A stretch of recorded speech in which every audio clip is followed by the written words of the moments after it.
Hey everybody, how's it going? Today I'm here to show you my green deck profile. Now this deck is unique. It is not Sarismon green. It is in fact Banchostingmon green. Now the only deck I wanted to play when 1.5 came out was Banchostingmon green. There were no other decks that really caught my eye. Like I dabbled in All Force, I love All Force, but it wasn't the deck I wanted to play. My favorite Digimon of Digimon Season 2 was Stingmon, and I wanted to build a deck based on his Mega Banchostingmon.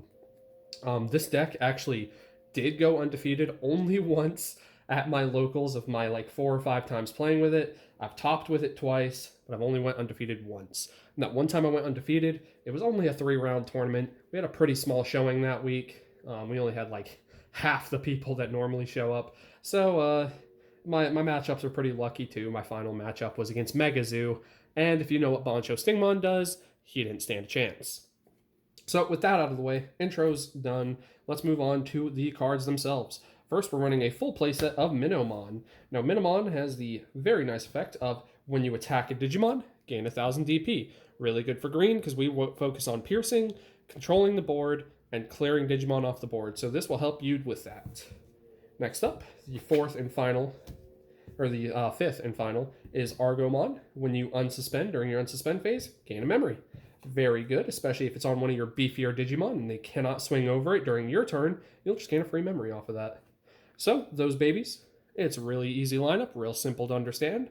This deck is real simple. It's big Digimon, go burr. Big Digimon, clear boards. So, next up, we're going to move over to our rookies. We're going to start with the easiest rookie in this deck, and that is for the Agumon. Now, Agumon does the exact same thing as Red Agumon. He just gives your Digimon 1000 DP. Real easy, real simple. You just want to get your Digimon to get that extra little beef and power. That's all. Real simple.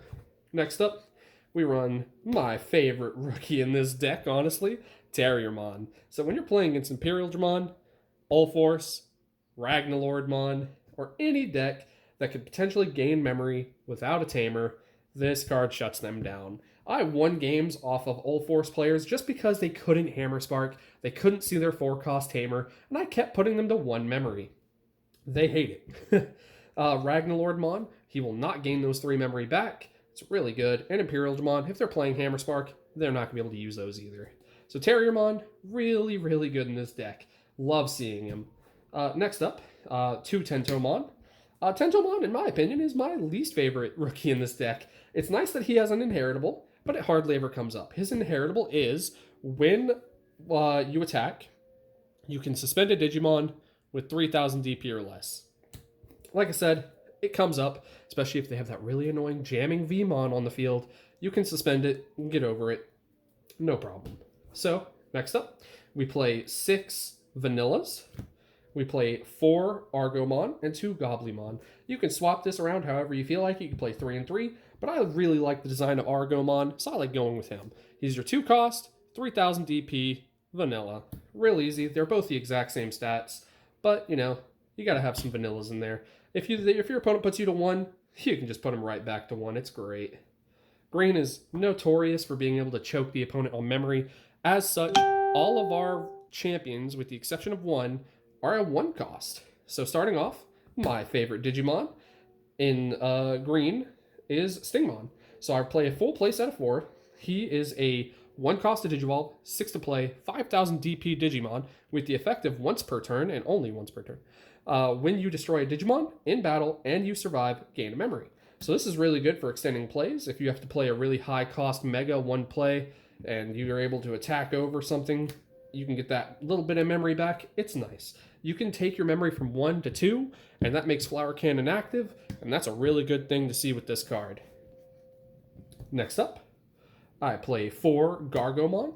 Now, Gargomon is the exact same as Kabuterimon from the old set, in the fact that his effect is his inheritable, I should say, is when your opponent has suspended Digimon. For each of those suspended Digimon, he gains 1000, or whoever's Digivolved on top of him will gain 1000. So he is also, as you can see, a 1-cost to Digivolve, 5 to play, 4000 DP. So next up, we have our blockers. We do like to play blockers. I think playing blockers in this format is, as I said before, very important. you want to be able to slow down certain decks. Decks such as Imperial Dramon and Ulforce, they really want to out aggro you, and this will really help you with that. So we play the 4 blockers. Really easy, real standard. Next up, ultimates. Now the good thing about green is every single ultimate I play is a 2 to Digivolve. So everything is super cheap. So starting, we're going to play a full playset of Lilymon. Now, Lilymon is your best ultimate, in my opinion, because it has that inheritable of when attacking, suspended Digimon without blocker. Now, this is really good for a combo you're going to see later in the deck profile. That's really, really solid. Being able to suspend another Digimon on the board and then being able to attack over it with a different Digimon, or in some cases, the same Digimon, can really wipe boards real quick with this. So 7 by 2 with 6k DP, but you're really using her for that inheritable. Next up, we run 2 2-ofs, the first 2-of being a Rapidmon 2-of. Now the reason I play Rapidmon is Banchostingmon is not very big. Now if you have a Minomon under him, you have an Argomon, or not Argomon, Agumon, and you have Gargomon, and now you can also have Rapidmon, that can stack up. If you can get a Banchostingmon up to about 12k, you don't really have to worry about that prior effect. If he can only get over 12Ks, you can now get over 11Ks. When they're over 12K, you don't worry about it. But if they're under 12K, like 11K, man, let me tell you, Shine Greymon is your worst matchup. You don't want to play against Shine Greymon because Bancho is basically useless against him. You won't be able to get his full effects, but Rapidmon will at least make it to where you can kill that Shine Greymon. Specifically, if you have it built right. Next up, Metal Tyrannomon. Now, Metal Tyrannomon is pretty nice here. He comes in also with that same 2 cost. And his effect is pretty simple. When you delete a level 6 in battle, unsuspend. That's really good because we do that a lot with this deck. This deck is primarily, oh, you put a big Digimon out? Well, I'm going to punish you for that. So that helps you with that. Next up for the Megas, we run... Here we go. All right, start with my 1-of, actually. I run 1 Mega Gargomon. Now, the reason we run the 1 Mega Gargomon is he basically is the new Puppetmon of this set. Puppetmon, I think, really dropped in relevance. He's not that good anymore, and I think Mega Gargomon really makes up for it. So, sure, he is a forked Digivolve, which is expensive, but his when Digivolving to suspend a Digimon, and then it stays suspended until their next suspend phase is really good. And then, on top of that, he gets security attack +1 if they have a suspended Digimon. So he's almost always going to have that extra security check, and he makes your other Megas even more viable. He's basically an extra flower cannon that can also attack for extra security. So, really solid card. Next up, a 3-of. We run 3 Alt Art Grand Kuwagamon because he is cheap. Man, picking up a full playset of these guys, super easy. But Grand Kuwagamon, if you don't know what he does, he's a 4 to Digivolve, 11k DP Mega, but he has the added advantage of having 2 effects. His first one is Piercing. If you delete a Digimon, they get a security check. His second is during your turn, he will naturally have an extra 4,000 DP, putting his natural DP up to 15. You're going to have that Minomon under him. It's almost guaranteed. You're going to have Agumon. You can have any of the Gargomon, Agumon, Rapidmon. No matter what, he's going to be stronger than an Omnimon. Alter S, regular, doesn't matter. This guy kills it. He is a great card. Just putting him on your board as early as possible, threatening your opponent with him, and then your opponent's going to want to build a bigger Digimon to get over him, and then swinging into them unexpectedly with a Banchostingmon, good feeling. So he's a 3-of. The final 3-of is, of course, the main man himself, Banchostingmon. Now, this card ruins decks. He is the Omnimon killer for a reason.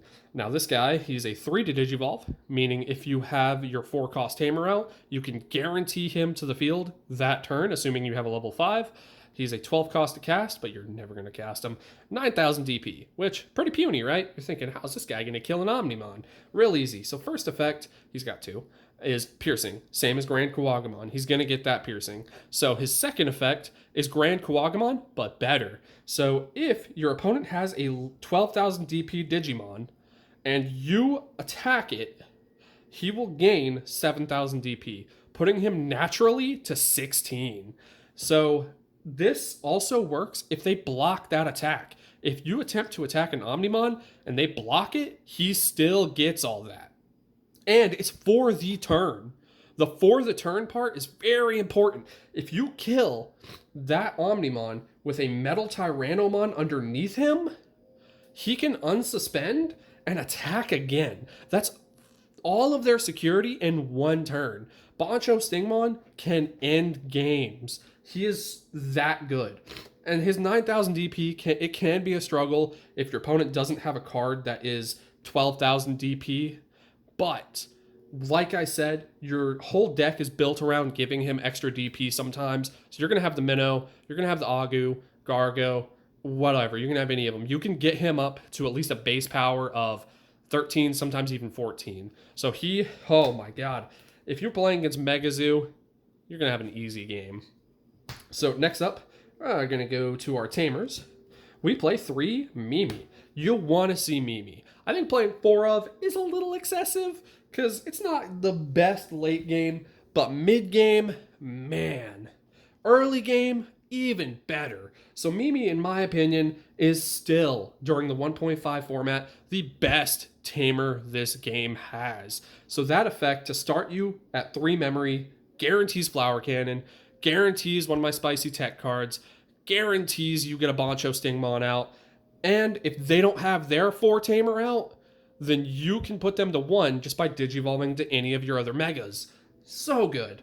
His second effect, or her second effect, of course, is if you have a level 5 Digimon on your field, you get an extra raising phase, meaning you can hatch, you can promote, you can do whatever you want. So let's say start of turn, I hatch, I digivolve, suspend Mimi, pull it forward. Okay, let's say I have 2 Mimis. All right, well, let me suspend the second Mimi, hatch again, digivolve. I have a third Mimi, suspend, pull it up again. Now, that is so clutch because it means you can swarm your opponent so quickly. You can easily get an extra 2 attacks on board just by having multiple Mimis on the field. I mean, sure, they're only going to realistically be rookies, but that counts. I've won games because I've been able to pull rookies up. And I will tell you a situation where that actually came up, and man, it was funny. So, next up, we're going to go into option cards. Of course, you run the 1 hidden potential. This guarantees you to get a level 6 for free. All you have to do is suspend one of your other Digimon, and then you get to digivolve for free. The text reads, the next time one of your green Digimon digivolve this turn, you may suspend one of your Digimon to reduce the memory cost by 5. So, and security effect, just add it to your hand. If this card wouldn't have had a security effect, I think it would have been a little less broken. But the fact that it can come out of your security and you can have it now, that's the second least broken part about this card. First broken part is, well, you get a Digivolve for free. And I mean, honestly, just suspend a rookie to get a Grand Kuwagamon out for free or a Banchostingmon out for free. There's a reason this card's at a 1. That's why they put that card to 1. Next up, we do run 3 Flower Cannon. I only run 3. I think you only really need to run 3. You run the 4 Lilymon, so this is really to suspend Digimon with blocker, make sure they can't suspend their blocker to prevent you from hitting your target with your piercing Digimon, or to make sure your piercing actually goes through. So Flower Cannon, real simple, 2 cost, suspend a Digimon, security, suspend all their Digimon without blocker. Next up, the spicy tech of the deck, 2 Dimension Scissor. Now, Dimension Scissor has won me games. This card is surprisingly not really used. I haven't really ran into another person using this. It's really weird. Every green deck just seems to ignore it, but it's so good. If you have the Mimi, you have a guaranteed use of Dimension Scissor. Its effect is, when you delete a Digimon in battle and survive, unsuspend. And of course, the security adds it to your hand. Now, what does this mean? Okay, well, let's say I have Grand Kuwagumon on the field with a Lilymon under it. So if I have this setup on the field, and I have at least 3 memory, because let's say I have a Mimi, and I use Dimension Scissor, targeting my Grand Kuwagumon, I can now attack with the Grand Kuwagumon into one of their suspended Digimon, suspend a Digimon with Lilymon, delete the Digimon, survive to security, because he's going to be beefy, unsuspend, swing into the one you just suspended, and rinse, recycle, repeat. If you can maul over every Digimon on their board with this, he's going to suspend on that final attack, or unsuspend on that final attack, and then you can just swing for game. Now, a really funny interaction I actually had was I had Mimi, I had a random level 6. I want to say it was a Bancho, it might have been something else, but the materials didn't matter at the time, and the rookie was a Tentomon. Now, this was against Shine Greymon. I actually won this match because of this. So I had never shown my opponent I was running Dimension Scissor, because it's one of those cards you want to play at the point you're winning the game. So I hatched, I Digivolved Tentomon, I suspended, and I promoted my Tentomon. So I had a level 6, and I had the Tentomon. So he had 1 security left. So in that, he had a blocker. He had a blocker on the field, which is very important, because he was thinking, no matter what, I can't lose this turn. I can win next turn because I had no security left. He said, I can win next turn. He can't kill me this turn. So I went, okay, Tentomon, swing at security. He said, you know what? That's okay. I'm not going to block it. I said, okay. So he died, and then I went Dimension Scissor onto to my level 6. Again, I don't remember which one it was. And he said, what did that do? I let him read it. And he said, okay, so I just lose. Because I went, okay, level 6, attack for game. He said, I'm going to block that. And I said, okay, unsuspend and attack for game. It's that good. You literally win games off Dimension Scissor. Dimension Scissor can be such a unexpected card to just drop on your opponent without them even realizing what hit them. If you can drop that Dimension Scissor on them in the right time, in the right moment, you can end a game right there, right then. It's that good. So, like I said, I love running this deck. There are times when it's not optimal. It's not the most meta-relevant deck, but man, do I have fun playing it. When I went undefeated with this deck, I was so proud. Is that going to happen every week? No. The very next week, I didn't get a single win with this deck. I mean, I won some games, but I didn't win any matches, which, it's going to happen. You play against games like against Imperial Dramon, which were 2 of my matchups that week. They're going to outrush you, and you're not going to be able to build your level 6s fast enough, even though you have really cheap resources. That fact that most of your megas are a 4 cost. Plus, if you don't see Mimi, man, does it suck. But, as it is right now, I'm really enjoying it. I'm really having a lot of fun with it. It's the deck that I just go to if I just want to have a good time, and sometimes pull out a really amazing play, like being able to just end a game in 1 turn just because I have Banchostingmon. It's just the best. But anyway, guys, that's it for this deck profile. If you enjoyed it, let us know. If you have any comments, you want to tell me what you think about it. You want to tell us what you change about it. If there's anything you would tweak in this deck, let us know. We'd love to hear feedback. Until the next time, guys, we're going to get back to you next time with a red deck profile that I was playing at my locals, and maybe a blue one. There's two other decks that I might end up showing off, but the red one will definitely be next. You don't like McDonald's? Man, you stick around. And anyway, till next time, guys, signing out.